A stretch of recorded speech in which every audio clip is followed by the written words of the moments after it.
बिस्मिल्लाहिर्रहमानिर्रहीम। नाज़रीन कराम, मैं हूं आपका मेज़बान मोहम्मद इरफान और आज आप देख रहे हैं YouTube channel Irfan edit official. नाज़रीन कराम, आज की इस वीडियो में हम आपको बताने वाले हैं कि 3 ऐसे सरदारों के बारे में जिसकी एंट्री हो चुकी है और आपने देख भी चुकी है, और एक ऐसे किरदार के बारे में बताने वाले हैं जिसका अभी तक जिक्र ही नहीं किया गया। वो किरदार बहुत जल्द आने वाला है, वो किरदार पुराने सरदारों में से होगा।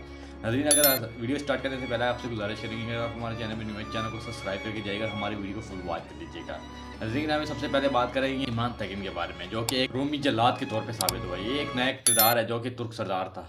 तुर्कों की रिवायत को तोड़ के इसने सलेबी किरदार को अपना लिया। नंबर 2 पे बात करेंगे हम गंदोज बे के बारे में, जो कि उस्मान बे के सरदारों में से शामिल होंगे।